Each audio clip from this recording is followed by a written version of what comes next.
거룩하신 아버지 하나님 은혜를 감사합니다. 사랑하는 목양의 지체들 은혜 가운데 함께하여 주시고 3일 동안 지켜주시고 또 3일째 되는 날 주님 앞에 나와 찬양하게 하시고 기도하게 하여 주시고 예배하게 하여 주시니 감사합니다. 말씀 사모하게 하여 주시니 감사합니다. 주님이 그 귀하신 뜻이 이 시간 이 자리 가운데 이루어지게 하여 주시옵소서. 특별히 우리 목양교회 축복하여 주셔서 올 한 해 귀한 비전 주시니 감사합니다. 큰 은총을 받은 자여 강건하라 강건하라는 주님의 말씀이 우리 교회 가운데 우리 삶 가운데 온전히 이루어지게 하여 주시옵소서. 그렇게 주님 앞에 영광 돌리게 하여 주시옵소서. 이 밤 예배 가운데도 함께하여 주셔서 우리 귀태인 나눔들이 풍성하게 하여 주시고 순종하게 하여 주시고 열매 맺게 하여 주시고 모든 영광 하나님 앞에 돌려드릴 수 있도록 주님 우리 가운데 역사하여 주시옵소서.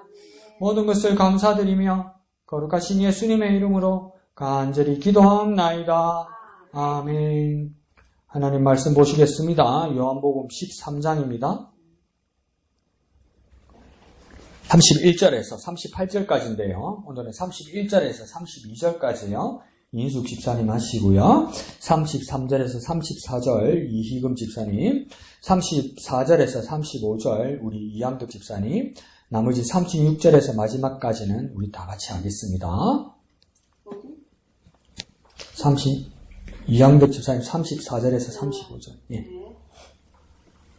그가 나간 후에 예수께서 이르시되 지금 인자가 영광을 받았고 하나님도 인자로 말미암아 영광을 받으셨도다.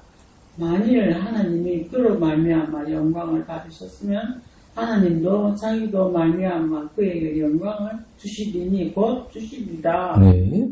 작은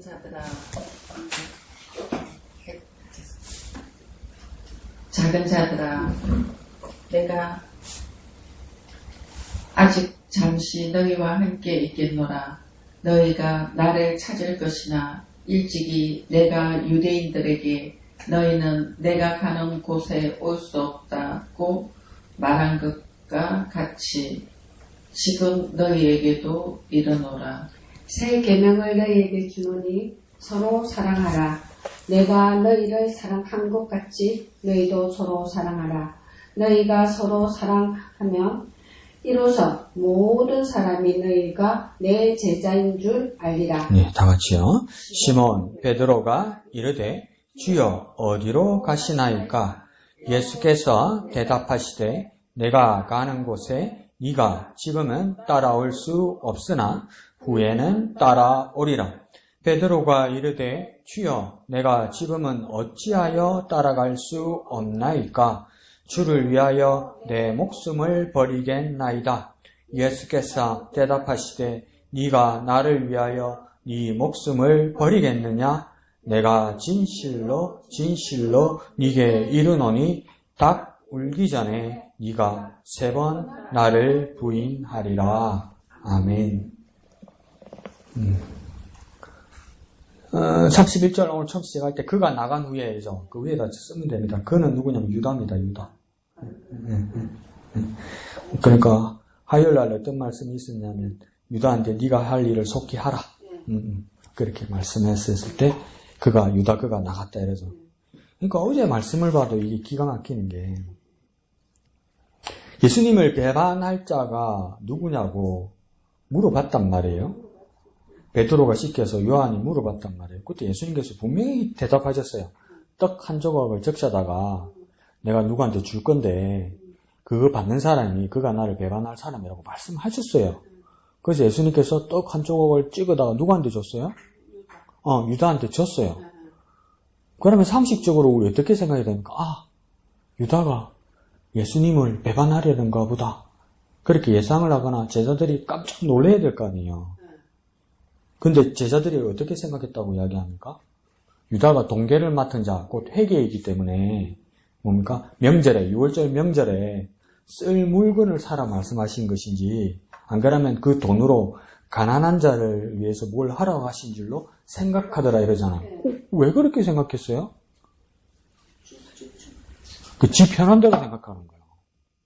그러니까 예수님이 말하는 게 정확하게 말해도 안 이게 자기식으로 이해하는 거예요, 자꾸. 자기식으로 이해하는 거예요, 자기식으로. 그 예수님은 뭐 비유로 말한 것도 아니고 수수께끼로 말한 것도 아니고 문학적으로 수사법을 써서 말한 것도 아니고 내가 그렇잖아. 하기 전에 자, 이 떡을 잘라서 찍어서 누구한테 줄 건데 이 많은 사람 중에 한 사람한테 줄 건데 그 사람이다. 그 사람 몇 사람입니까? 단 한 사람이다. 그래서 떼서 찍어서 누구한테 줬습니까? 유다한테 줬어. 그럼 유다가 뭐 할 사람이에요? 예수님을 배반하고 팔 사람이야. 그럼 제자들이 그 이야기를 들었어. 깜짝 놀라고는 어떻게 이런 일이 하면서 유다를 봐야 될 거 아니에요. 근데 뭐냐면 떡 주니까 제자들이 어떻게 하냐면 해갖고 뭐라고 그럽니까? 회개니까 6월절에 잔치 준비할 거, 명절 물건 살 거, 안 가능하면 가난한 사람 도와줄 거, 그거 시켰는 거. 언제 그런 말 했어요, 예수님이? 그런 말 한 적이 없다고요. 근데 그렇게 이해한다고. 그러니까 오늘날 많은 우리 그리스도인들도 하나님의 말씀을 읽고 어떻게 이해하냐면 내 편한 대로. 예수님이 분명히 액면 그대로 어렵게만 안 하고 그대로 말했는데 근데 예수님이 액면 그대로 말한 걸 왜 그대로 이해하지 못하고 내 편한 대로 할까요? 여러분 한번 상상해보세요. 왜 그럴까요? 나한테 한번 비교해보세요. 왜 그럴까요? 하기 싫은기라. 누구든지 인자를 따르려면 자기를 부인하고 자기 십자가를 지고 나를 따를 것이니라 그러잖아요. 예수님이 제자가 되는 건 좋아. 여기까지는. 근데 첫 번째 조건부터 걸려. 자기를 부인하고 그러잖아요. 자기를 부정해라. 나는 우경이도 아니야. 나는 공부를 한 사람도 아니야. 나는 목사도 아니야. 나 누구한테 대우받을 사람도 아니야. 이걸 싹 다 지워버리란 말이야. 그리고 뭡니까? 그냥 따라가는 것도 힘든데 뭡니까? 십자가를 지고 따라가라는 거야. 그러면 십자가를 지고 가는 것은 무슨 뜻인지 모른다고 그래도 십자가형에 대해서는 그 당시 이스라엘 사람들은 알고 있었단 말이에요. 그러면 액면으로 십자가 무게만 해도 70kg이란 말이에요. 그러면 지금 20kg짜리 쌀이 세포대 반이란 말이에요. 그럼 무거워. 그걸 치고 예수님을 어떻게 따라 하기 싫단 말이에요. 그러니까 다르게 이해하는 거예요. 그러니까 여기서도 뭡니까? 그가 그라고 그랬는데 뭡니까? 다른 뜻으로 해야 돼요. 그러니까 이게 참 답답하네 이럴 수도 있는데 우리가 그러니까 우리 편한 대로 자꾸 이해한단 말이에요. 우리 편한 대로. 예수님은 그대로 말했는데 그러면 우리가 하나님의 말씀을 읽을 때 하나님의 뜻을 깨닫게 하여 주시옵소서. 이것은 뭡니까? 내용이 어려워서 이해 못한다는 게 아니라 내용이 어려운 게 아니라 마음이 어려워. 마음이 어려워요. 그러니까 내가 싫은 거예요. 싫은 거. 그렇게 하기는 싫은 거예요. 그래서 다르게 하려고 그러는 거예요. 무섭죠, 이게. 오늘 본문에서도 이상한 뭘 거예요? 방향을 가집니다, 제자들이.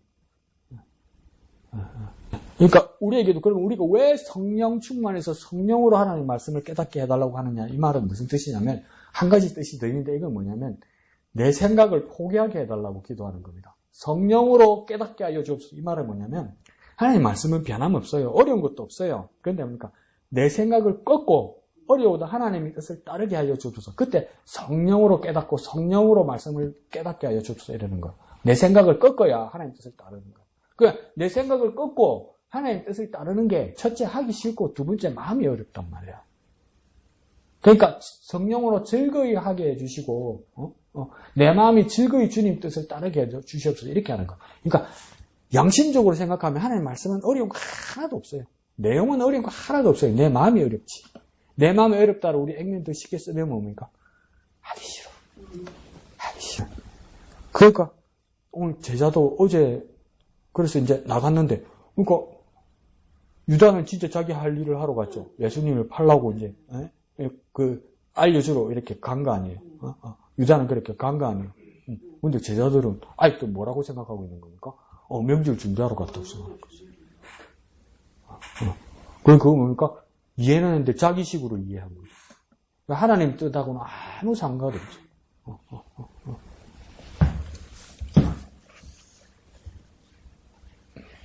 그래서 그가 나간 후에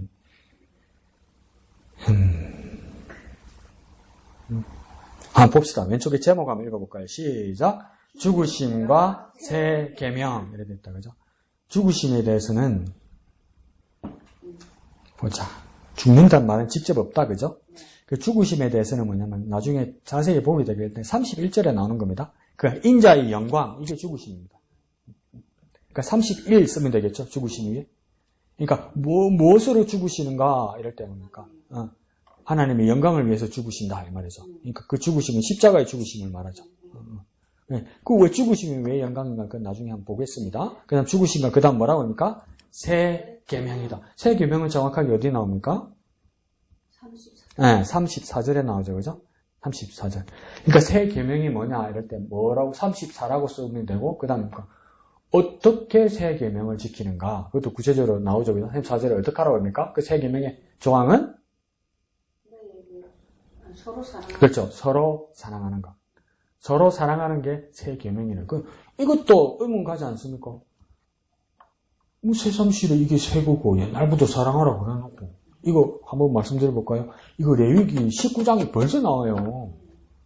레위기 19장 18절에 내 이웃을 네 몸과 같이 네 자신과 같이 사랑하라고 이미 나와요. 근데 예수님이 몇천 년이 지나서 다시 한번 예수님이 뭡니까? 새 계명을 주니 서로 사랑하시는 이게 새 계명입니까? 새 계명이 아니지. 헌 계명이지. 옛 계명이지. 근데 이걸 왜 예수님은 새 계명이라 했을까? 고민해 보셨어요? 목사님 뭘 고민을 해요? 그냥 고민하지 말라며. 근데 앞뒤가 안 맞잖아요. 옛날에 여기 했는데 우지 새 거요. 옛날 거지. 그럼 왜 예수님은 새 계명이라고 하셨을까? 그것도 한번 고민해 봐야 됩니다. 그 앞에 제목만 봐도 어떻게 죽으심이 영광이냐. 죽으심에는 뭐가 따르는 겁니까? 죽으면 뭐가 따르는 겁니까? 세상에서는? 죽으면 뭐가 따르는 겁니까? 영광이 아니고? 아니, 사람이 죽는데 예의가 있지. 사람이 죽을 때 좋아요? 사람이 죽으면 당연히 뭐가 따라요? 슬픔이 따르지. 친한 사람이면 그 사람에 대한 애도가 따르지. 근데 이걸 왜 기쁨 같은 영광이라고 했을까? 그 의문 들지 않아요? 그럼 또 쏜다. 예수님이니까. 에이, 진짜 할 말 없다, 진짜. 그러니까 큐티는 그렇게 질문하는 겁니다. 왜 죽으심이 영광이냐? 예수님은 왜 죽으심을 영광이라고 그랬을까? 새 계명이라고 그랬는데 가만히 보니까 내 이웃을 내 몸과 같이 사랑하라 이것은 그러니까 이미 모세에게 말씀하신 것인데 율법에 수천 년 전에 그 예수님이 왜 처음 말한 것처럼 이야기하느냐? 그러면 성경을 덮어놓고도 우리 뭐라고 생각할 수 있습니까? 예수님 왜 새 계명이라고 했을까요? 우리끼리 예수님이 내 얘기를 잘 모르네. 자기가 처음 말한 줄 아네. 뭐 이렇게 의문이 가야 될 거 아닙니까? 그게 큐티입니다, 사실. 그래서 그렇게 결론 내리면 안 되는 겁니다. 예수님이 뭐 잘 모르네? 그래서 결론 잘 모른다 이래 하면 안 돼. 그 말은 아니에요. 질문이 그렇게 시작되는 거예요. 왜 새 것이라고 했을까? 그렇게 보는 겁니다. 한번 나중에 볼게요. 자, 죽으신과 새 계명 밑에 두 줄 있죠. 예수님은 시작. 예수님은 제자들을 떠나야 할 것을 아시고 서로 사랑하라는 새 계명을 주십니다. 목숨 바쳐 주님을 따르겠다는 베드로에게는 그가 예수님을 부인할 것이라고 하십니다. 자, 예수님께서 서로 사랑하는 새 계명을 주신 이유는 뭐라고 맨 앞에 되어 있냐면 예수님께서 이제 제자들을 떠나야 하기 때문이다. 이러는 거예요. 떠나야 하기 때문이다. 예수님께서 이 제자를 떠난다는 뜻은 무엇일까? 이 말이죠. 그럴 때 떠난다는 것이 어떻게 떠난다는 걸 그때 그 본문 안에서 뭐라고 하면 잠시 떠나신다 이렇게 이야기해요. 잠시. 그러면 영원히 떠나는 것이 아니고 잠시 떠나는 것이라고 이야기해요. 그럼 잠시 떠나는 모습이 무엇일까? 이것도 상상해 보는 거예요. 예수님께서 잠시 떠나시는 모습은 뭘 말하는 걸까요?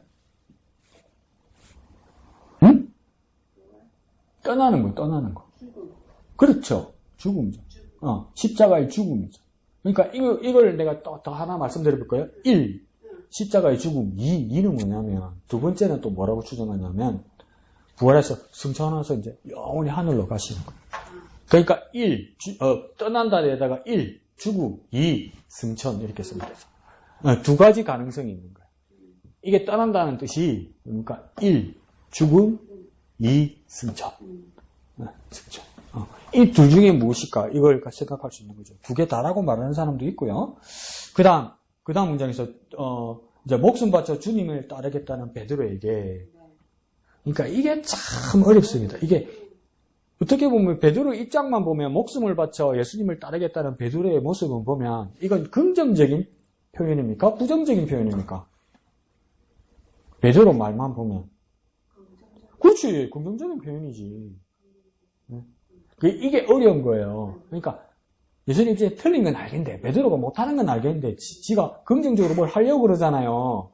근데 선생님 입장에서 애 기죽인다고 그건 아니고 이거 말하기 참 어려워요. 이거 사실은 대화를 잘하는 사람은 뭘 잘하는 사람이냐면 오해하지 말고 들으셔야 되는 게 뭐냐면 아첨을 잘하는 사람입니다. 아첨. 아첨은 뭐라고 말할까요? 비위를 잘 맡은 그보다 더 좋게 뭐라 말할까요? 계속 긍정해주는 사람. 근데 아무리 표정이 밝아도 누가 뭐 많은데 말끝마다 자기가 똑똑해서 그건 아니고 그런 데 있잖아 이러면서 막 말하는 거 있잖아요. 그러면 듣는 사람이 기분이 썩 좋지가 않아요. 그래서 어떤 사람은 뭐라고 얘기합니까? 꼭 내한테 가르치려고 든다 저 사람은 이래 느껴진단 말이에요. 근데 베드로도 지금은 좋은 뜻으로 이야기했어요. 난 죽음 내 목숨을 바쳐서 주님을 따를 것이다. 그러면 아니 예수님이 대화를 잘하려면 그래 네 뜻은 좋은데 이렇게 해도 되잖아요. 뭐랍니까? 절대 니는 못한다. 뭐까지 말합니까? 니 나를 부인하기다. 예수 그게 누군데 이럴 거다. 몇 번요? 3번. 그것도 뭡니까? 금방. 얼만큼 금방? 새벽이 되기 전에. 새벽닭이 울기 전에 3번. 이렇게 말하는 거. 그러면 이거 얼마나 김새는 이야기입니까? 얼마나 베드로 입장에서 무한한 이야기입니까? 무한하니까 그러니까 베드로가 기분이 나쁜 거예요. 그러니까 더 악을 쓰면서 뭐라고 이야기합니까? 나는 부인하지 않고 목숨 벗어 따를 거라고 이야기하잖아요. 그러면 이건 뭡니까? 뭐가 빠져버립니까? 예수님을 향한 사랑은 빠지죠. 그 뭐 때문에 그럼 끝까지 예수님을 따르겠다고 베드로 이제 그런 마음이 생기는 겁니까? 오기죠, 오기. 오기. 이렇게 되면 이제 그 근본적인 게 틀어지는 거예요. 사랑도 없는 오기, 고지. 이걸로 예수님을 따르겠다고 이야기하는 거죠. 더 쉽게 말해볼까요? 베드로에게는 뭡니까? 예수님을 왜 따르겠다고 이야기하는 의리입니다. 의리. 그럼 뭐가 없다는 겁니까? 사랑이 없다는 겁니다. 사랑이 없이 의리로 예수님을 따르려는 모습을 예수님이 뭐가 보인 겁니까? 예수님께 미리 보인 겁니다. 미리. 그러니까 미리 예지하셔서 미리 아셔서 미리 말씀하시는 겁니다. 그러니까 우리의 모습에서도 주님 앞에 고백할 때 의리보다도 더 중요한 건 뭡니까? 사랑입니다. 사랑. 주님을 향한 사랑. 주님을 향한 사랑. 주님을 향한 사랑. 이거 뭘로 한번 바꿔볼까요? 주님을 향한 사랑은 어떤 걸까요? 여기서 주님을 향한 사랑은 뭘까요? 자, 이 상황에서 베드로가 의리를 버리고 예수님을 사랑하는 마음으로 예수님을 따르겠다고 했다면 예수님이 칭찬하셨겠죠. 그죠? 근데 만약에 바른 모습으로 베드로가 예수님을 사랑하는 거라면 어떤 모습일까요? 어떤 마음일까요?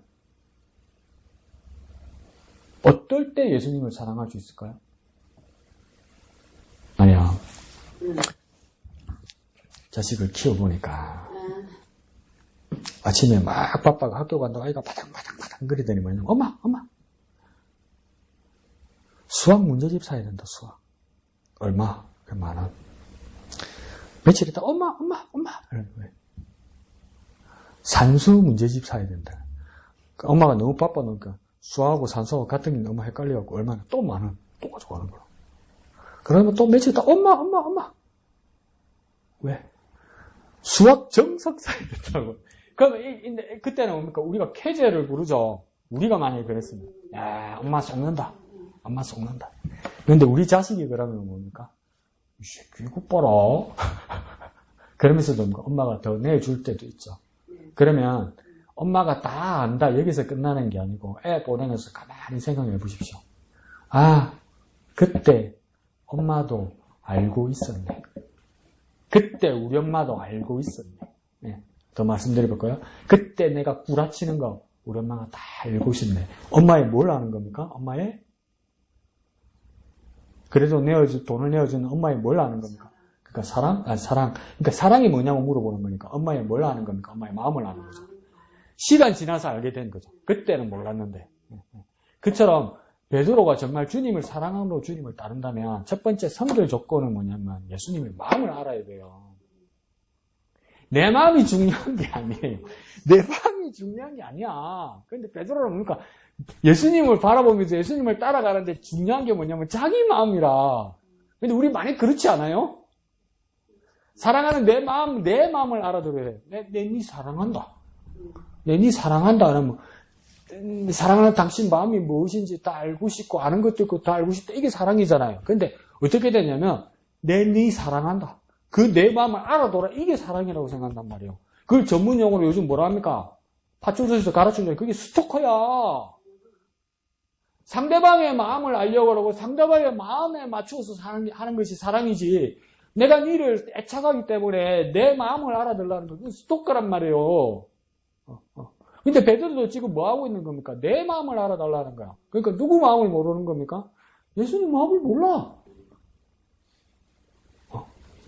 그건 사랑이 아니에요, 사랑. 그러니까 우리도 어떤 기도를 해야 되니까 정말 주님을 사랑한다면 주님의 마음을 알려고 기도해야 돼요. 내가 주님의 마음을 알려고. 근데 뭡니까? 우리는 뭐랍니까? 내가 주님을 사랑합니다. 주님을 사랑하는 내 마음을 알아달래. 그 잘못된 방향이죠. 잘못된 방향. 내가 주님을 사랑한다면 주님의 마음이 어떨까? 주님의 마음이 무엇인가? 그걸 뭡니까? 구하는 것이 사랑이란 말이에요. 사랑. 아시겠죠? 좋습니다. 그러면 한번 해볼까요? 양득 집사님. 네, 저 오늘 읽었던 부분 34절, 35절 말씀에 죽으심과 새 계명 이거를 보면서 우리에게 주시는 거 34절 말씀에 새 계명을 너희에게 주더니 서로 사랑하라. 내가 너희를 사랑한 것 같이 너희도 서로 사랑하라. 너희가 서로 사랑하면 이로써 모든 사람이 너희가 내 제자인 줄 알리라. 근데 주님이 이제 죽음 앞에서 죽으신 그 앞에서 이제 제자들에게 이렇게 또 서로 사랑하라는 이제 새 계명을 우리에게 주셨잖아요. 그래서 우리도 그러는 것 같아요. 이렇게 우리의 이렇게 요즘 이제 사회생활을 하다 보면 정말 하나 이제 우리가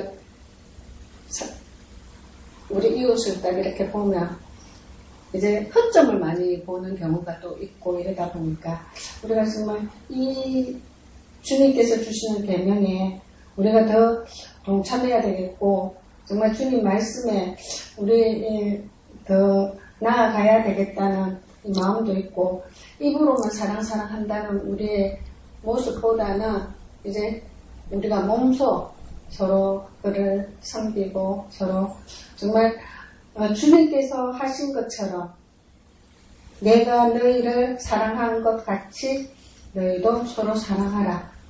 주님이 우리를 얼마만큼 죽기까지 우리를 사랑하시고 죽기까지 우리를 죄악 가운데서 구원해 주셨는데 우리는 정말 그 주님의 보혈에 우리가 얼마만큼 우리 이웃을 사랑하고 나아갈 수 있었는가 이런 생각도 한번 해보는 시간이었고 묵상하는 시간이었고 그래서 다시 우리가 좀 더 주님 앞에 내가 너희를 사랑한 것 같이 우리가 서로 사랑할 수 있는 우리의 모습이 되었으면 하는 것을 오늘 묵상했습니다. 네, 감사합니다. 저 아주 중요한 건데요. 질문한 게 대해서 집사님도 모르게 대답을 한 거예요. 그러면 자 34절을 보면서 34절 첫 줄에서 쭉 이렇게 따라가다 보면 끝에 보면 내가 너희를 보입니까? 내가 34절 끝에 쭉 따라가면 새 계명을 너희에게 주노니 서로 사랑하라. 그 다음 뭐라고 써 있습니까? 내가 너희를 사랑한 것 같이 있죠. 여기 빨간 줄 치는 겁니다. 내가 너희를 사랑한 것 같이. 이건 예수님이 가르쳐 준 겁니다. 왜요? 이 나는 누구입니까? 그렇죠. 자신있게. 이건 내가 누굽니까? 예수님. 그러니까 서로 사랑하라는 말은 이미 말씀하셨어요. 근데 얼만큼 사랑하라는 것을 이 빨간 줄에 내가 너희를 사랑한 것 같이 이것처럼 뭡니까? 예수님이 사랑한 것 같이 사랑하는 것이 그겁니까? 이건 처음 가르쳐 준 거란 말이에요. 왜 예수님 이때 왔습니까? 그럼 예수님이 사랑한 것 같이 이 말은 뭡니까? 어느 정도만큼, 예수님이 사랑한 만큼 이렇게 되는 거예요. 그러면 이 세상 어느 인류에서도 예수님이 사랑한 만큼 사랑한 자는 전무후무하단 말이에요. 단 한 분밖에 없단 말이에요. 그게 누굽니까? 예수님 당신밖에 없는 거예요. 왜? 예수님 당신밖에 없습니까? 첫 번째, 사랑하기 때문에 죽는 경우는 없단 말이에요. 두 번째, 죽는 경우는 있어도 사랑하기 때문에 죽었다고 그래서 그 사람을 살리는 방법은 없단 말이에요. 그러니까 이 목숨이 이 목숨으로 교체되는 경우는 없단 말이에요. 두 번째, 그러면 이 일을 위해서 어떤 일이 있었냐면, 그러니까 하나님의 아들이 세상에 와서 사람이 되는 일은 없단 말이에요. 이렇게까지 낮아지는 일은 없단 말이에요. 그러니까 예수님만큼 뭡니까? 낮아질 만큼 낮아지고 죽을 만큼 죽어지는 거. 그만큼 하는 거. 이건 뭡니까? 예수님밖에 없다는 거예요. 그러니까 새 계명이 될 수 있는 이유는 뭐냐면 내 이웃을 내 몸과 같이 사랑하는 그 말씀과 더불어 중요한 가장 큰 기준은 뭡니까? 예수님께서 사랑한 것만큼, 그러니까 죽기까지 사랑하는 만큼, 낮아질 만큼 낮은 자리에서 사랑하는 것만큼 사랑해야 된다 이 말입니다. 근데 그걸 또 사랑하는 모습이 뭐라고 됐냐면 35절 끝에 뭐랍니까? 너희가 내 제자인 줄 알리라 이렇게 됐죠. 너희가 내 제자인 줄 어떻게 하면요? 너희가 서로 사랑하면, 그러니까 이거 뭘 말하는 거냐면 그거 있잖아요. 경상도도 마누라가 남편 뭐 자기 나 사랑해, 자기 나 사랑해 그러면 그만 해주지. 그래 사랑한다 이러면 되잖아. 근데 난 경상도 남자는 자기 나 사랑해 하면 대답도 안 해. 그럼 자기 나 사랑해 하면 그걸 꼭 말로 해줘야 되나 이래. 그 말로 해달라고 자꾸 물어보잖아. 그래도 말 안 해. 그 자꾸 막 여자가 막 짤면서 자기 나 사랑해 하면 뭐라고 대답합니까? 하 이러죠. 그거 사랑한단 말이요, 간단 말이요. 그러니까 예수님은 뭐냐면 마음으로만 안 된다는 거예요. 그런데 알리라 이 말은 뭡니까? 더 쉽게 우리가 더 쉽게 말해볼까요? 알리라 밑에 쓰십시오. 증명하라고요. 증명하라고. 보이라고요. 증명해서 보이라고요. 진짜 마음이 그렇고 또 말을 그렇게 했으면 증명해서 보이라고요. 그러니까 그 사랑하는 방법이 이제 바뀐 거예요. 마음만으로는 안 된다는 거예요. 뭡니까? 증명하라고요. 증명. 그게 예수님의 사랑하는 방법이라고 말하는 거죠. 그래서 그러면 이게 또 왜 새 계명인가 할 때 일파만파로 번집니다. 또 뭐가 생각이 나냐면 이 사랑하라는 말이 왜 예수님께는 새 계명이 될까? 레위기에서도 뭐라냐면 이웃을 사랑하라고 그랬어요. 근데 이웃을 뭡니까? 내 자신과 같이, 내 몸과 같이 사랑하라 했어요. 그러니까 나를 사랑하는 만큼 이웃을 사랑하는 이 큰 사랑이죠. 근데 예수님 뭐까지 가르칩니까? 이웃 사랑과 더불어 뭘 가르칩니까? 뭘 사랑하라고요? 누구 사랑하랍니까? 복음인데 이거 이웃 사랑과 더불어 이제 그걸 넘어서서 누굴 사랑하랍니까? 원수. 그렇죠. 원수를 사랑하라잖아요. 그 원수를 사랑하는 법은 없어 이 세상에. 원수를 용서할 수는 있어. 진짜 착한 사람은 용서할 수는 있어요. 근데 원수를 사랑하라는 건 예수님이 가르친 것밖에 없어요. 그럼 왜 원수를 사랑해야 됩니까? 한번 상상해 보셨어요? 왜 원수를 사랑해야 되죠? 예수님께서 하셨으니까. 예수님이 하셨으니까. 또 예수님이 하셨으니까 예수님처럼 해야 되니까 원수를 사랑하는 거 맞죠? 또 왜 원수를 사랑해야 될까요? 나한테 한번 적용해 볼까요? 내 이웃이니까. 또 왜 원수를 사랑해야죠? 우리 집에 왼수가 오늘 밤에 내 옆에서 자기거든. 그 원수를 사랑해야지. 또 왜 원수를 그 원수 사랑해야지. 사랑해야지, 그죠? 이게 어디 딴 데 가서 잖아. 빨리 내 옆에서 자야 돼. 내가 마음에 안심이 되는데, 그죠? 그 원수를 사랑해야지. 안 그러면 큰일 나니까. 또 왜 원수를 사랑해야 되죠?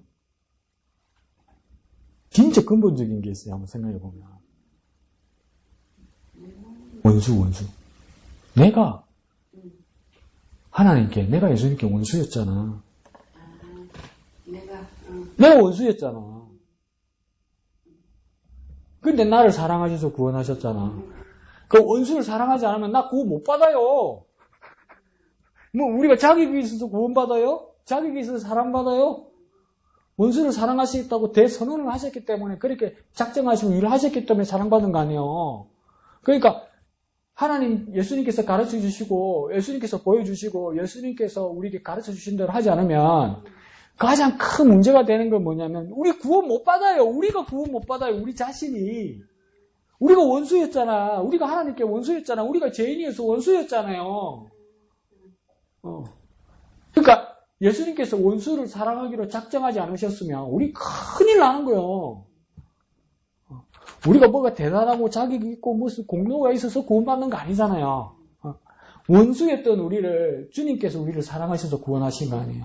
그러니까 원수를 사랑하지 않으면 큰일 나요. 더 쉽게 말할까요? 원수를 사랑하지 않으면 우리 구원 못 받아요.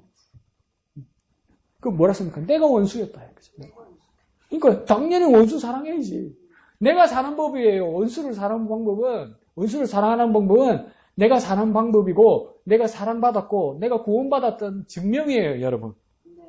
원수를 사랑한다는 건 내가 하나님으로부터 구원받았고 하나님의 자녀라는 증명하는 거예요, 증명. 진짜 하나님이 살아계시고 진짜 하나님이 예수 그리스도를 통해서 우리를 구원하셨다는 것을 하나님이 살아계심을 증명해보라고 그럴 때 우리가 뭘 해야 되냐면 우리가 예수 이름으로 원수를 사랑해야 돼요. 원수. 그러면서 교회 데려가서 네 같은 새끼도 구원하고 내 같은 새끼도 구원하고 하나님이 원수를 사랑하셨으니까 우리가 그 은혜를 얻었다는 거죠. 이건 세계명이죠. 세계명. 하나님의 대프로젝트죠. 대프로젝트. 그러니까 그래서 왼쪽에 보면 왼쪽에는 더 쉽게 되어 있습니다. 한가운데 보세요. 33절 35절 해설해 보면 두 번째 줄에 이렇게 되어 있죠. 두 번째 줄에 큰 따옴표 안에 뭐라고 됐습니까? 내 이웃을 내 몸과 같이 사랑하라 하였으나 이거 밑에다 뭐라고 쓰면 되냐면 레위기 19장 18절. 레위기 19장 18절에 써 있어요. 그 바로 밑에 큰 따옴표 또 뭐라 되어 있습니까? 내가 너희를 사랑한 것 같이. 그러니까 내 몸과 같이 사랑하는 것에서 뭘로 바뀌었습니까? 예수님이 내가 곧 예수님이 사랑하는 것 같이. 그러니까 내가 밑에다 뭐 쓰면 됩니까? 예수님 쓰면 되겠죠. 예수님. 이렇게 바뀌었다는 거.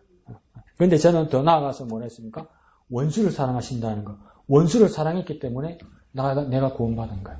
그러면 그 구원의 예수를 증명하기 위해서 내가 이제 뭐 해야 됩니까? 원수를 사랑해야 되는 거죠.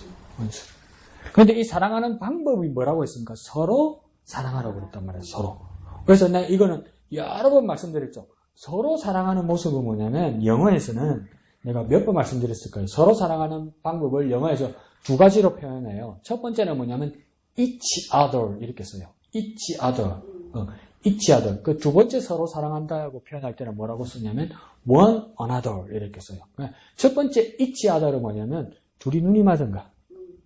그래서 서로 사랑하는 거. 나도 주고 너도 주고 주고받고 주고받고.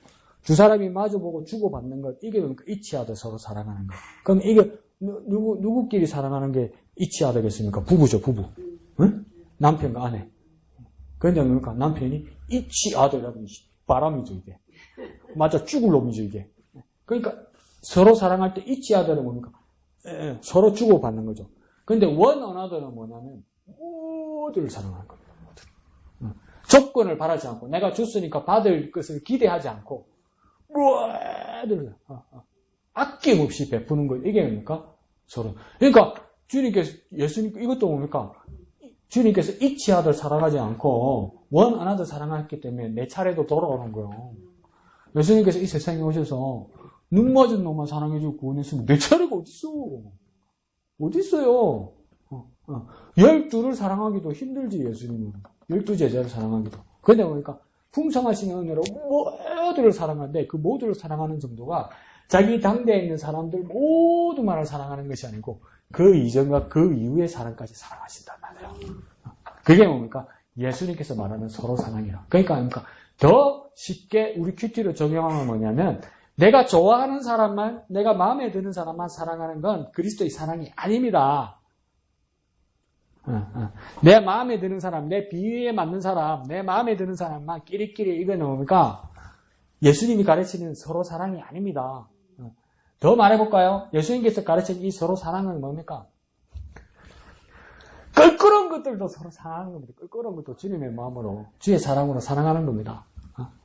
지금 꼭 하나만 하면 두 개, 세 개 기분 나쁘게 꼭 돌아오는데도 다음 주는 안 봤으면 좋겠는데 꼭 와가 앉아있는데도 이러다 보니까 진짜 주님의 마음으로 아낌없이 사랑하는 거예요. 이게 주님께서 말씀하시는 서로 사랑입니다. 저 사람은 참 껄끄러운 사람이다. 성격이 그렇다는데 그 사람만 생각하지 마세요. 어떤 사람이 볼 때 내가 그런 사람일 수도 있어.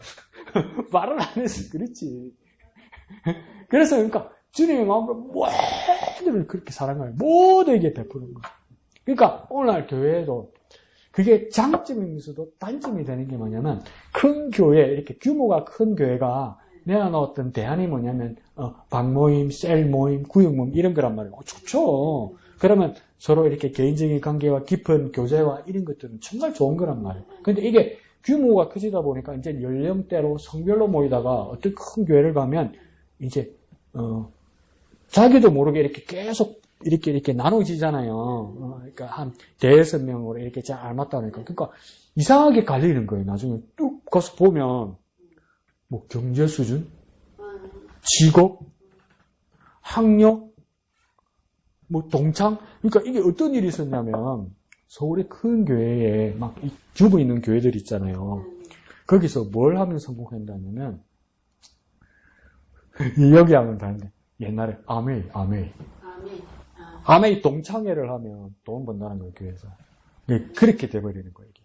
그러면 이게 뭡니까? 내 마음에 드는 사람끼리, 그러니까 더 쉽게 말해보면, 끼리끼리. 근데 이거 돈독하죠, 끼리끼리는. 근데 끼리끼리 사랑하는 거 아니라고 예수님 말씀하시죠. 끼리끼리 사랑하는 거. 그건 서로 사랑이 아니라고 말합니다. 근데 이상하게 그렇게 돼버려요, 여러분. 내버려두면요, 자기를 통제하지 않고 그냥 자기 마음 가는 대로 모여서 그렇게 교제하기 시작하면 자기 마음 가는 대로, 자기 편한 대로 그렇게 하다 보면 그렇게 이상하게 모여요, 여러분. 이상하게. 그러니까 나중에는 교회 이름은 내가 다니던 교회는 아니에요. 대전에 엄청나게 큰 교회가 있는데 대전에서 제일 큰 교회일 거예요, 그게가. 그게 보면 이제는 나중에 어떻게 되냐면 처음에는 이렇게 그룹별로 모인 거예요. 그래서 뭐 경제 수준이 낮은 사람, 보통인 사람, 높은 사람, 뭐 또 사회적 지위가 높은 사람, 또 뭐 평범한 사람, 뭐 학력 이렇게 모인 거예요. 그럼 아쉬운 대로 이렇게 뭐 여러 부류의 사람이 있었단 말이에요. 근데 나중에 지나서 보니까 교회 규모는 커지고 부흥한 것 같아요. 근데 나중에 구성원들이 다 바뀌어 버렸어요. 그러니까 부자만 남아 있어. 사회적 지위가 높은 사람만 남아 있어. 학력이 높은 사람만 남아 있어. 그렇게 돼 버리더라고요, 그게. 미국 같으면 어떻게 돼버리냐면 처음에는 좋은 뜻으로 개척했는데 교회가 커지면서 여기는 백인만 모여있어. 저 교회 가면 흑인만 모여있어. 여기 가면 아시아 사람만 모여있어. 이렇게 돼버립니다. 뭐 때문에 그랬습니까? 서로 사랑하지 않고 이랬으면 되겠네. 끼리끼리 사랑하는 거야. 끼리끼리. 근데 서로 사랑은 끼리끼리 사랑 아닙니다. 우리끼리 사랑 아닙니다. 우리끼리. 근데 또 억수로 마음이 너그러운 분이 있더라고요. 우리 엄마도 안 해도 될 소리를 했어. 우리 엄마 뭐 한다고 남한테 그런 잔소리를 했을까? 정말 열심히 봉사하는 어느 교회 집사님이 있었어. 우리 엄마하고 이렇게 좀 아는 사람인가 봐. 우리 엄마가 그래. 지네 아들 부목사라고. 그게 알아가지고 뭐냐면, 야, 니도 돈도 잘 벌고, 생활 수준도 괜찮은데, 크리스마스나 부활절 되면, 그 전도사님, 부목사님들, 그렇게 이렇게 김치나 선물 이런 것도 양말이라도 이렇게 해드려라 이러니까 그 가르치는 게 기분이 나빴던가 봐. 그 지적질이, 우리 엄마의 지적질. 우리 엄마가 그런 소리 왜 했을까? 그 사람이 빽 돌면서 왜 교회에 전도사가 한두 사람도 아니고 부목사도 한두 사람이 있는데 내가 돈이 어디 있어서 그래, 엄마 그런 소리 왜 했냐? 이러긴 했는데 그게 뭐냐면 어떤 사람은 뭐냐면 끼리끼리 한다니까 아무한테도 안 하는 거야. 내가 끼리끼리 내가 누구한테 뭔가 편애하는 걸 내가 안 하기 위해서 마음을 또 어떻게 독하게 먹냐면 아무한테도 안 하는 거야. 아무한테도 안 하는 거. 그렇게 인색해버리는 거야. 그건 아니에요. 그건 아니에요. 근데 내가 왜 이런 이야기를 하냐면 가난한 전도사나 또 가난한 분들을 돕는다고 해서 가진 분이 나는 안 해주고 그런 생각 안 하거든. 그 해주기 싫은 지 생각이거든. 그래서 우리 엄마가 그거 왜 지적을 해? 그냥 지가 알아서 하긴 냅두지. 남의 교인을, 근데 뭡니까? 이게 뭡니까? 근데 주님 뭐라냐면 서로 사랑해. 끼리끼리 하지 마라. 제발 끼리끼리 하지 마라. 그 끼리끼리 하다 보면 끼리끼리 이렇게 다 소속돼서 모이면 좋은데 여러분 학교 생활도 하고 단체 생활, 교회 생활뿐만 아니라 학교 생활이나 단체 생활에서도 보면 느끼잖아요. 지금 와서 생각하면. 꼭 여기도 못 끼고 저기도 못 끼는 소외당하는 사람 있어요. 꼭 있어요. 있잖아요. 그거 우리 잘못이거든요. 그러면 그 사람들을 돌보지 못하면 우리 잘못이 되는 거거든요. 그러니까 절대 끼리끼리 사랑하면 안 됩니다. 서로 사랑해야 돼요. 서로 사랑. 근데 이게 쉬우냐? 어렵죠. 어렵죠. 이것도 뭡니까? 몸이 어려운 게 아니고 마음이 어렵죠.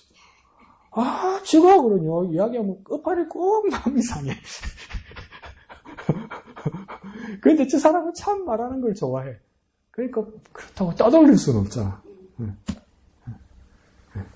그러니까 그런데 그렇게 서로 사랑해야 뭡니까?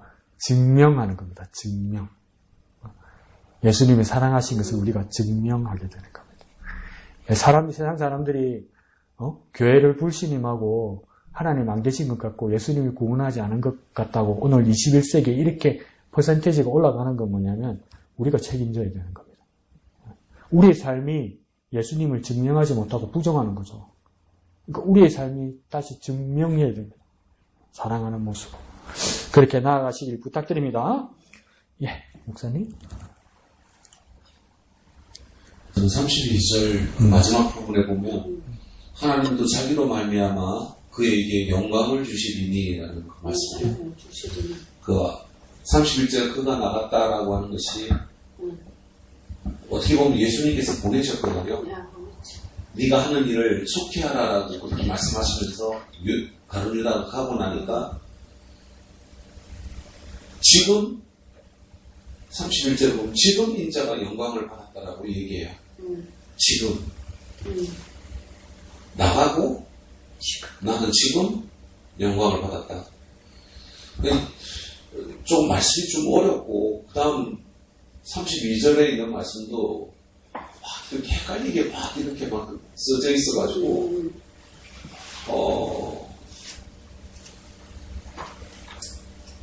아무튼 지금 그분이 얘기하는 영광이라고 하는 것이 십자가라고 하는 것을 알겠는데 십자가를 어떻게 영광으로 여기실까? 십자가를 영광으로 여기셨던 이유가 도대체 뭘까? 뭐 죽는다면 내가 이제 죽을 거야 뭐 이렇게 말씀하시면 될 건데 영광을 받았다. 그런데 이것으로 말미암아 아버지도 영광을 받는다. 그렇기 때문에 그가 영광을 받았기 때문에 나에게 영광을 주신다. 로 이렇게 저는 해석돼요. 그러니까 내가 하나님 앞에 영광을 돌려 하나님이 영광을 받으셨어. 그래서 하나님이 나에게 영광을 주셔. 이런 그 논리요. 그러면서 조금 묵상했던 것이 나는 그분은 십자가도 영광으로 여기시는 그 모습 플러스 아버지께서 주시는 영광. 이 두 가지가 그분을 기쁘게 하는구나. 십자가가 그분에게 기쁨이 되어지는 것은 아마 그 피로 말미암아 모든 사람들을 죄에서 구원하시는 그 은혜 때문에 그렇게 그 기쁨으로 여기시겠죠. 그것도 영광으로 여기시고 아버지께 순종하는 것이 영광이고 그렇게 했기 때문에 아버지께서 나에게 영광을 주실 수밖에 없어. 자기 때문에 하나님이 자기 때문에 나에게 영광을 주실 수밖에 없어. 그러니까 예수님은 두 가지였던 것 같아요. 십자가를 영광으로 여기는 기쁨. 하나님께서 나를 영광스럽게 생각하시기 때문에. 그래서 나는 난 정말 내가 구하는 것이 누구의 영광을 위한 거냐. 그리고 내가 영광을 얻지 못해가지고 슬퍼하는 것은 무엇 때문이지?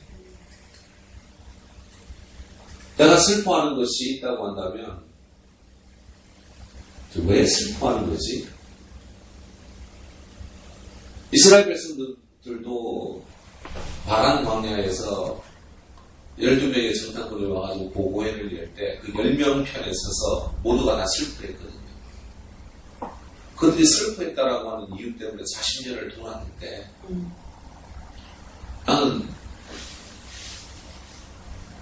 나는 왜 슬퍼하지? 나는 왜 자꾸 더 지치지? 하는 어떤 그런 마음들. 그래서 어떻게 보면 주님을 사랑하지 못하는 것이 슬픔이 되어지고 주님의 영광을 드러내지 못하는 것들이 슬픔이 되어져야 되는데 나의 슬픔의 본질은 뭘까? 이게 나의 영광 아닌가? 내 영광이 만족되어지지 않으니까 슬퍼하는 것 아닌가? 육성이 맞습니다. 네, 감사합니다. 네. 제 목사님이 생각했던 예수님의 영광이 두 가지가, 첫 번째가 십자가의 죽으심이었다, 그죠? 그 십자가의 죽으심이 왜 영광일까? 그리고 하나님께서 그걸 왜 영광으로 받으실까? 그 두 가지였다, 그죠? 예수님의 영광 두 가지는 십자가의 죽으심, 그리고 두 번째는 그러니까 하나님께서 받으시는 영광, 이건데, 그때 목사님 때 아파트 현관에 이제 보면 호수 밑에 교회 교패가 있고 그 밑에 하나가 더 큰 게 뭐 있습니까? 국가유공자의 가족, 그게 있죠. 이현택 집사님이 이제 지냈던 거. 그러면 그걸 보고 나서 이렇게 다른 집들이 이렇게 동네를 돌다 보면 그랬으면 이 집안들이 뭐 국가공무원이나 군인 가족이었구나. 그런 걸 느끼죠. 그러면 그게 집안의 영광이죠. 그럼 그때 말하는 그 국가 유공자의 그 배가, 그 영광이라는 건 무엇일까? 첫 번째는 뭡니까? 우리가 액면 그대로 이야기하면 그건 뭡니까? 자부심이고 자랑이죠. 근데 그 자부심이고 자랑이기 전에, 자부심이고 그 자랑이, 그러니까 국가 유공자의 그 배, 그 자랑이 복권처럼 하루아침에 되는 게 아니란 말이에요. 운이 좋아서 되는 것도 아니란 말이에요. 30년 넘어야 되죠? 그죠? 목사님? 30년 넘어야. 그럼 30년 동안 근속하셨기 때문에 그게 땅 받은 거란 말이에요. 그죠? 그러면 그 영광이라는 것은, 영광 전에 뭐가 있는 겁니까? 우리 동네 말로? 고생! 30년의 고생! 그 고생의 보람이 그 패란 말이에요. 그죠? 고생이에요, 고생. 고생한 거. 그거에 대한 그 표시가 뭡니까? 유공자 집안이라는 그 패가 오는 거잖아요. 그러면 예수님이 하나님께 영광 돌리는 방법이 그 십자가도 뭐냐면, 십자가 뭡니까? 고난이고 고생이지. 근데 그 예수님은 그 십자가의 고난과 고생이 먼저 그게 보이는 거예요. 하나님께서 인정하신다는 것, 그게 벌써 보이는 거예요, 그게. 그러니까 지금 십자가 지지 않으셨잖아요. 아직 안 졌잖아요. 그런데 예수님이 뭐라니까 벌써 결론 내렸습니다. 지금 인자가 영광을 뭡니까? 받을 것이 아니고 받았다고 했지. 과거형으로 써놨어요. 과거형으로. 이건 뭡니까? 변개하지 않겠다는 거. 바꾸지 않겠다는 거. 결정 났다는 거. 그러면 영광의 모습에는 앞에 뭐가 있다고 다 생각이 되는 겁니까? 우리 동네 말로 고생이 있어요. 고생. 그러면 우리도 뭡니까? 하나님 앞에 영광 돌리려면 우리는 하나님의 영광을 위해서 뭐 해야 됩니까? 세상 말로 고생하셔야 돼요. 고난의 길을 걸으셔야 돼요. 근데 내가 반짝반짝하는 영광을 먼저 가지면 하나님 앞에 영광이 안 되네. 그러면 진짜 내가 영광을 가지는 방법은 뭡니까? 내가 고난과 고생의 길을 지나왔을 때 하나님이 인정하실 때 이게 영광이 되는 거라, 이게. 참 얄궂죠. 그냥 좋은 것부터 해서 좋은 것으로 그냥 주시면 될 것 같은데, 예. 고생이 지나야 하나님께서 인정하시는 영광이 나오는 거예요. 그런데 내가 하나님께 드리기 전에 내가 영광이 빛나는 것을 취하면 미안하지만 하나님께는 영광이 안 되는 거예요. 예. 먼저 하나님께 돌려드리기 전에 자기가 먼저 영광을 취해서 타락한 자들이 누구입니까? 그게 말이 아니요. 자기가 영광을 취하려고 그러다가 하나님께 드리지 못하고. 그러니까 이 영광에는 뭐가 들어있냐면 오늘 왼쪽에도 뭡니까? 쓰있죠. 하나, 둘, 세 번째 줄. 십자가래요. 그 영광이 십자가래요. 왼쪽 위에 제목에서도 그러니까 그 죽으심이라는 것이 무슨 뜻입니까? 십자가고 그 십자가 영광이래요. 이거 전혀 이해가 안 가는 소리입니다. 세상에다 떼놓고 이야기하고. 죽는 게 영광이라고 하면 전혀 이해가 안 가는 겁니다. 그런데도 뭡니까? 우리 이건지 이양덕 사님도 목사님 댁 앞에서 보면 국가 유공자지만 아버지 이런 생각이 들죠. 월남전도 가셨고 또 뭡니까? 그렇게 군생활 하시고 꾸준히 비가 오나 눈이 오나 가시고 갔다 오시고 이랬던 군대에서 근무하시고 이런 게 이제 기억이 선하잖아요. 그래서 자랑스러운 거 아니에요. 우리 아버지가 고스톱 치가지고 개도 따따 이러면 그게 무슨 자랑스러워. 그 같은 부자라도 로또 돼가지고 벼락부자 된 사람하고 열심히 자수성가해서 가정과 기업을 키우는 사람하고는 다르지. 그러니까 내가 로또가 당첨이 되어서 부자가 되어도 그것 가지고 자랑을 못한단 말이에요. 내가 부역에 살 수 있을지는 모르겠어.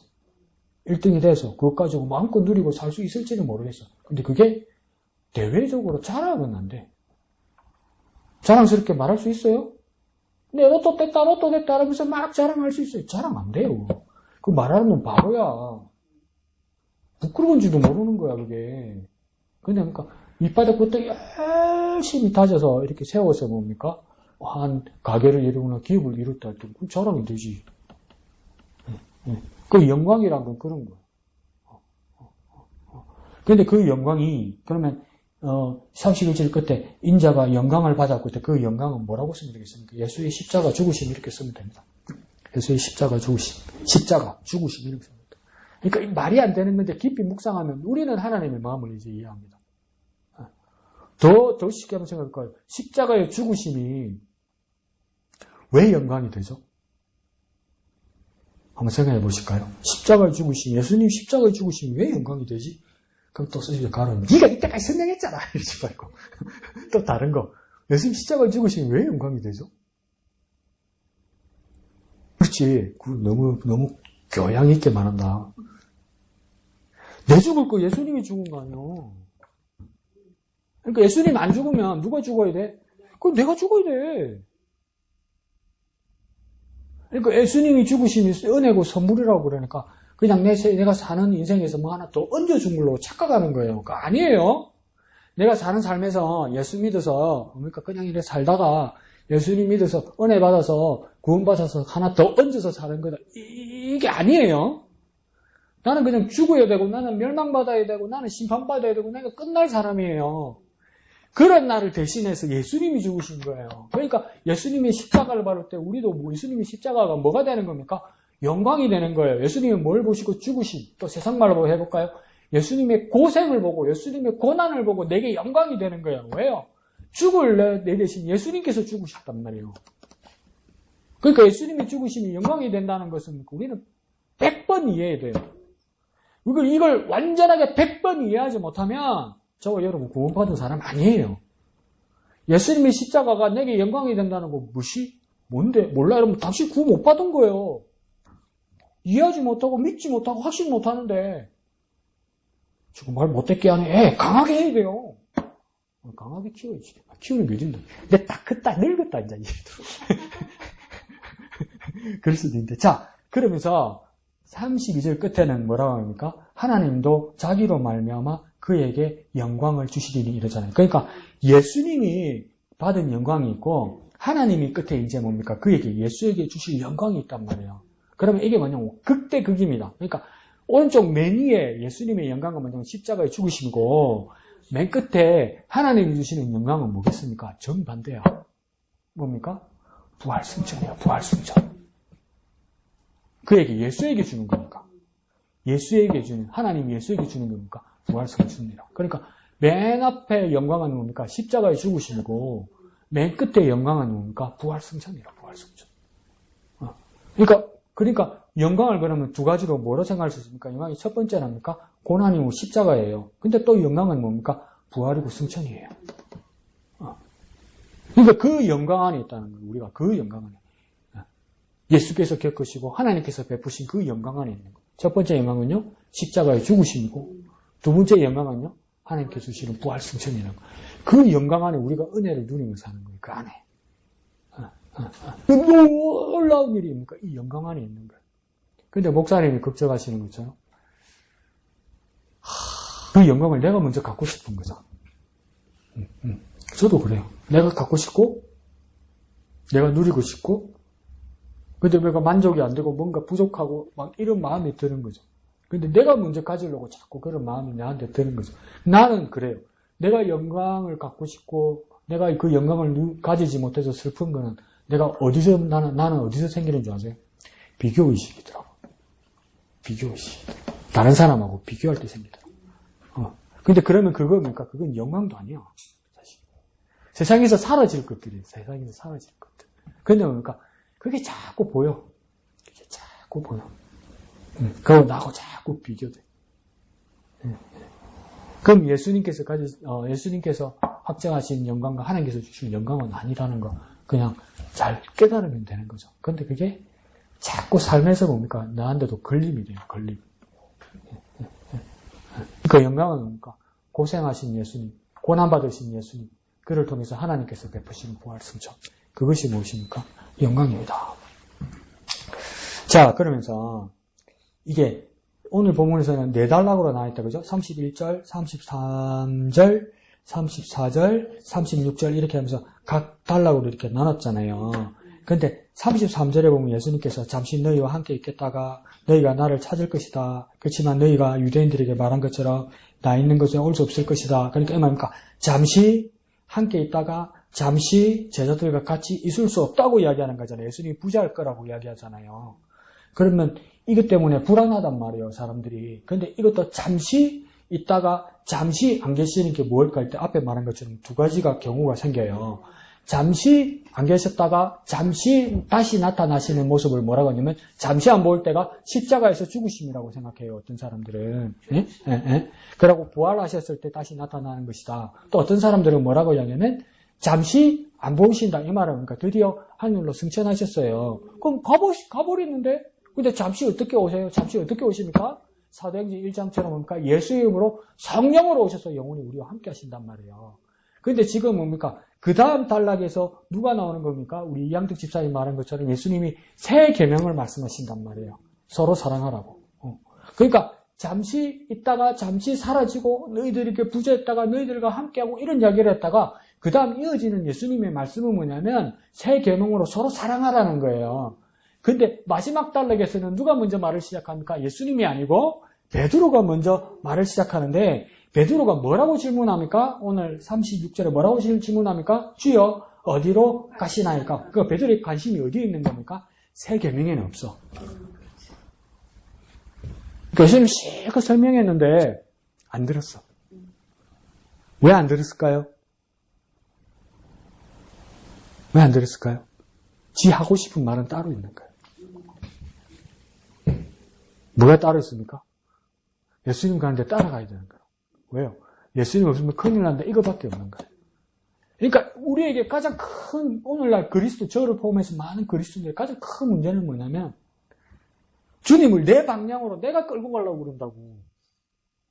그래서 막 마음에 드는 걸 아멘 난리나. 축원합니다. 막 끝도 안 났는데 축하는데 아멘 사고 난리나. 그때 뭡니까? 막 십자가를 지고 막 회개하라고 그러면 못 들은 척해. 그러니까 나하고 상관없고 이러는 거. 지금 베드로도 그거예요. 서로 사랑하는 말이 중요한데 그게 안 들려. 머리에 안 들어와. 그리고 나중에 예수님께서 베드로인데 내 서로 사랑하라 그랬지. 그러면 우리 똑같아. 언제 그랬어요? 언제? 이 판이야 이게. 뭐가 중요한 겁니까? 예수님이 없어질까봐 이게 무서운 거야. 예수님이 없어지면 안 된다는 거야. 내가 따라가겠다는 거야. 그러니까 예수님 여기 와 이렇게 된 거야. 이게. 내가 원하는 대로 하려고 그러는 거야. 관심이 뭡니까? 예수님께서 실컷 말씀하셔도 내가 원하는 대로. 그러니까 오늘날 많은 그리스도인들도 기도하고 말씀의 은혜 받는 게 다 뭡니까? 내가 원하는 거예요. 그 내가 원하는 거면 뭐가 없어지는 겁니까? 하나님이 내게 원하시는 게 없어져요, 여러분. 중요한 거예요, 이게. 우리의 믿음 생활은 하나님의 말씀을 내가 원하는 대로 사는 게 아니에요.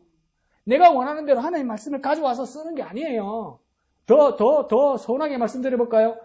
하나님의 말씀을 내가 믿는 게 아니에요. 하나님의 말씀을 내가 원하는 것으로 믿는 게 아니에요. 그런 거 아니에요, 여러분. 하나님이 내게 원하시는 것으로 순종하는 거예요. 더 쉽게 말해볼까요? 하나님이 내게 원하시는 것이 내 마음에 안 들 수도 있고, 내가 힘들 수도 있고, 내가 꺼리는 것일 수도 있어요. 근데 내가 내 자신을 쳐서 복종하고 사는 것이 내게 믿음이란 말이에요. 근데 아무도 안 그러려고 그래. 내 마음에 드는 것만 하려고 그래. 그래서 하나님 내게 원하시는 게 있으면 꼭 지어줘. 안 들려. 베드로도 지금 뭡니까? 서로 사랑하는 말이 안 들려. 그러면서 뭡니까? 주여 어디로 가시나이까? 예수님도 뿔따고 났습니다. 뭐라 합니까? 지금은 따라갈 수 없다. 그게 뭡니까? 후에는 따라오리라. 이 말은 뭡니까? 내가 내 식으로 한번 해석해 볼게요. 정확한 답은 아니에요. 뭐라고 해야 합니까? 네가 지금은 따라올 수 없으나 후에는 따라오리라. 이거 무슨 말이냐면 더 교양 있게 말할 수도 있는데 못되게 말해볼게요. 이 상태로 안 돼. 이거예요. 근데 이 상태로 내 따라온다고 안 돼. 나중에는 몰라도 지금은 안 돼. 이대로는 안 돼. 나중에 뭐가 바뀌어야 따라올 수 있어 이 말이에요. 네가 날 따라온다고 안 돼. 지금 이대로는 안 돼. 지금 이 말과 이 마음으로는 안 돼. 바뀌어야 돼. 그때야 따라올 거야. 교양 있게 말해볼까요? 네 의리로 안 돼. 후에 하나님의 마음으로 바뀔 때 따라오는 거야. 근데 따라가는 그 길이 뭐든가요? 오늘 맨 위에 줄에 말한 거죠. 죽는 거예요. 그럼 더 쉽게 말해볼까요? 맨정신으로 누가 죽어? 맨정신으로 죽을 수 있어요, 여러분? 한 바퀴 돌아야 안 죽어요. 그러니까 지금 따라가는 길이 뭡니까? 죽음의 길이에요. 그러니까 예수님 뭐라고 합니까? 십자가의 죽음의 길인데 네가 맨정신으로 따라갈 수 있어? 안 돼. 미쳐야 돼. 어떻게 미칩니까? 하나님의 마음으로 바뀌어야 돼. 그러니까 지금 이대로 안 돼. 그게 됩니까? 자기 고집으로 될 수 있을 거라고 생각하는 거야. 그러면 인갑 때리는데요. 고집습니다. 뭐라고 그럽니까? 베드로가 30절에 내가 지금은 어찌하여 따라갈 수 없습니까? 왜 안 됩니까? 이 말이에요. 이게 우리 식으로 한번 번역해봅시다. 내가 왜 안 됩니까? 사람을 정말 우습게 보네 이거요. 내가 왜 안 돼요? 내가 그러면서 뭡니까? 주를 위하여 예수님을 위하여 내 목숨도 버리겠습니다라는 거. 그 따라가는 길에 내 목숨도 버리겠습니다. 그러니까 지금 그 길이 어딘지를 모르는 거야. 그 따라가면 죽는 거야. 근데 네 목숨을 또 버려? 네 목숨이 두 개냐? 근데 모르는데 뭡니까? 목숨을 거는 거야. 그러니까 예수님은 뭐라고 합니까? 그러면 또 나가서 집에 가라 자꾸만 이러면서 끝까지 갑니다. 38절에 예수께서 대답하시되 네가 나를 위하여 네 목숨을 버리겠느냐? 이건 무슨 말입니까? 우리 식으로 한번 해볼까요? 뉘앙스로 억양을 맞춰서 한번 해볼까요? 네가 한다고 네가 죽는다고 옛날에 어릴 때 아들들 뭡니까? 나는 엄마하고 결혼할 거야. 딸내미는 내가 아빠하고 결혼할 거야. 네가 시집 안 간다고 네가 마누라 안 만난다고 엄마가 최고라고 예수님 말씀이에요 지금. 네가 그렇다고 네가 목숨을 버린다고 날 위해서. 그래서 뭡니까? 내가 진실로 네가 오르느니 닭 울기 전에 네가 나를 3번 부인하리라. 이러니까 아나 목숨이 네 목숨이 3개라도 안 된다 이 말이에요, 여러분. 네 목숨이 3개 남아도 내 옆에 못 있는다, 나 못 따라온다 이 말이에요. 그러면 이게 무슨 말이냐면 예수님이 나를 위해서 목숨을 바치는 자가 진짜라고 말하는 거 아니에요, 여기서는. 나처럼 목숨 버리라고 예수님께서 말하는 게 아니에요. 중간에 보니까 서로 사랑하면 너희가 알리라고 그랬잖아요. 이걸 증명하는 거라고 이야기했잖아요. 보여주는 거라고 이야기했잖아요. 이와 마찬가지로 이 목숨을 버리는 것이 중요한 것이 아니라 예수님이 뭐라고 이야기하냐면 헬라어 성경에서 또 영어 성경에서 순교자라고 말할 때 헬라어 성경에서는 마르티스라고 되어 있습니다. 마르티스. 이 마르티스란 말은 뭐냐면 우리는 순교자라고 이야기하면 그건 어떤 사람을 순교자라고 말합니까? 어떤 사람을 순교자라고 말하죠? 성경에서 어떤 사람을 순교자라고 이야기합니까? 유다는 순교자입니까? 예? 아니죠. 베드로는 순교자입니까? 맞죠. 바울은 순교자입니까? 맞죠. 그러면 순교자는 뭘 말하는 겁니까? 첫째, 죽는 사람 아니에요. 근데 그 목적이 뭡니까? 예수님을 위하여? 복음을 위하여? 죽는 사람이 뭡니까? 순교자라고 이야기하잖아요. 근데 우리는 한글 성경에서나 한글 사전에서는 그렇게 그 사람을 순교자라고 쓴다고 말이에요. 근데 그 순교자를 헬라어나 영어로 쓰면 뭡니까? 마르티스, 마토 이렇게 써요. 근데 여기서 마르티스, 마토가 더 중요한 말은 뭐냐면 죽는 사람보다도 더 중요한 뜻이 뭐냐면요. 증거하는 사람. 다 쉽게 말해볼까요? 증명하는 사람. 음식을 뭡니까? 간증하는 사람. 목숨보다도 더 우선이 뭐냐면 증명하고 간증하는 사람. 더 쉬운 한국말로 말해볼까요? 보여주는 사람. 뭘 보여주는 사람? 예수를 보여주고 복음을 보여주는 사람. 예수와 복음을 증명하는 사람. 그러면 여기는 왜 목숨이 들어올까요? 복음을 증거하기 위해서 목숨도 아끼지 않는 사람이 말이에요. 그러니까 죽기 위한 사람이 순교자가 아니고 순교자라는 뜻은 무엇입니까? 복음과 예수를 증명하기 위해서 목숨도 아끼지 않는 사람. 그럼 첫째는 증명입니까? 죽음입니까? 그렇지. 증명이지. 뭐 가미가제 특공대 맺고 머리 박고 죽는 게 우선순위가 아니란 말이에요. 그러니까 뭡니까? 프란시스코 교황이 세월호 사고 즈음에 우리나라 왔을 때 그때 목적 중에 하나가 뭐였냐면 바티칸 천주교회에서 이제 순교자를 이렇게 정하는 일에서 그 순교자 후보가 한국에 몇 명 있었단 말이에요. 그 사람을 이렇게 정하는 일이었어요. 근데 거기서 이제 어떤 그 개신교회와 천주교회 학자들끼리 어떤 이야기가 나왔냐면 한국에는 그때도 말씀드렸을 거예요. 붉은 순교자는 많은데 하얀 순교자는 거의 없다는 거예요. 그 붉은 순교자는 무슨 뜻이겠습니까? 우리가 생각하는 것처럼 복음을 위해서 순간에 뭡니까? 처형당하고 죽는 사람이죠. 그러면 하얀 순교를 그러면 그 붉다는 것은 뭘 표현하겠습니까? 피죠, 피. 죽는 거죠, 죽는 거. 죽고 피 흘리는 거죠. 그러면 하얀 순교는 뭐겠냔 말이에요. 눈물이고 땀이란 말이에요. 붉은 순교자는 뭡니까? 순간에 뭡니까? 결정하고, 순간에 뭡니까? 형장이 이슬로 사라지면서 그 믿음을 지킬 수는 있어요. 그 순간이 그건 뭡니까? 자기도 모르게 돼요. 그런데 눈물과 땀으로는 뭡니까? 긴 세월 동안, 자기 일생 동안 주님을 떠나지 않고 그 복음을 증가하는 사람이란 말이에요. 그런 사람이 세계 기독교 역사의 이래로 드물어.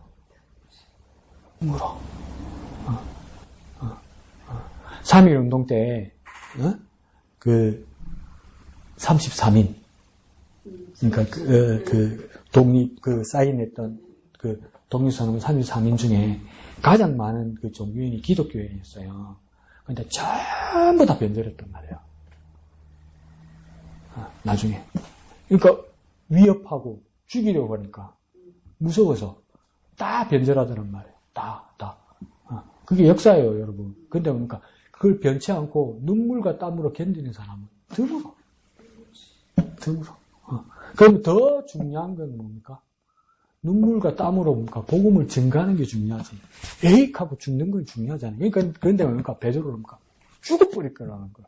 그러니까 예수님이 뭐라고 하면 누가 죽으라 카대. 죽는 게 중요한 게 아니야. 예수를 증거하고 복음을 증명하는 거지. 우리도 뭐 어떡합니까? 믿음 좋은 사람들 뭐랍니까? 사는 게 팍팍하고 힘드니까 빨리 죽어서 천국 가면 좋겠다. 누가 오락하대? 누가 금방 오라 그러대? 세상에서 전도도 안 하고 복음도 안 전하고 믿음대로 안 사는데 금방 가면 어떡할 건데 심판받으면 어떡하려고? 무슨 배짱이야? 벌써 죽을 생각을 해. 복음을 증거하고 증명할 생각을 해야죠. 목숨보다 더 중요한 건 뭡니까? 증명하는 겁니다. 복음을 증거하는 겁니다. 복음 한번 증거하지 않고 예수님이 제자인 줄 알게 하는 일을 하지도 않고 무슨 죽을 생각을 해. 그거 다 뭡니까? 이기적인 생각 아니에요.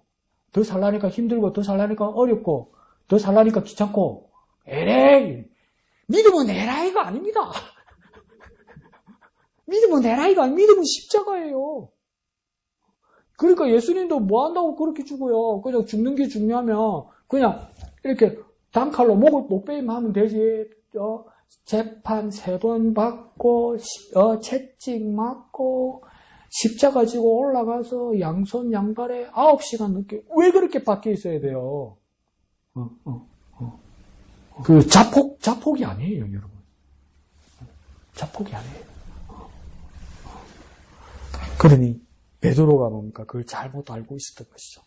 그래서 주님의 죽으심과 주님의 새 계명, 이 뜻을 우리가 깊이 깨달아서 주님이 원하시는 영광스러운 삶, 영광을 돌려드리는 삶, 예수를 증명하는 삶이 살아야만 합니다. 그렇게 예수를 닮아가는 저와 여러분 되시기를 예수님 이름으로 축원드립니다. 기도하겠습니다. 거룩하신 아버지 하나님, 은혜를 감사합니다. 예수님의 죽으심이 영광인지 세상은 알 수도 없습니다. 세상은 이해할 수 없습니다. 그러나 우리는 예수님을 알아 그 십자가의 영광을 깨닫게 하여 주시니 감사합니다. 하나님께 주신 그 영광을 예수가 누리는 것처럼 우리 또한 부활과 승천으로 누릴 수 있도록 은혜 베풀어 주옵소서. 서로 사랑하라는 그 새 계명을 따라 끼리끼리 사랑하는 것이 아니라 모두를 사랑하는 그 사랑 가운데 그 새 계명을 지키는 우리가 되게 하여 주옵소서. 복음을 위하여, 예수를 위하여 목숨보다도 더 귀하게 예수를 증명하고 복음을 증가하는 삶으로 인도하여 주시옵소서. 모든 것을 감사드리며 예수님 이름으로 기도합니다. 아멘. 하늘에 계신 우리 아버지, 아버지의 이름을 거룩하게 하시며 아버지의 나라가 오게 하시며 아버지의 뜻이 하늘에서와 같이 땅에서도 이루어지게 하소서. 오늘 우리에게 일용할 양식을 주시고 우리가 우리에게 잘못한 사람을 용서하여 준 것 같이 우리 죄를 용서하여 주시고 우리를 시험에 빠지지 않게 하시고 악에서 구하소서. 나라와 권능과 영광이 영원히 아버지의 것입니다. 아멘.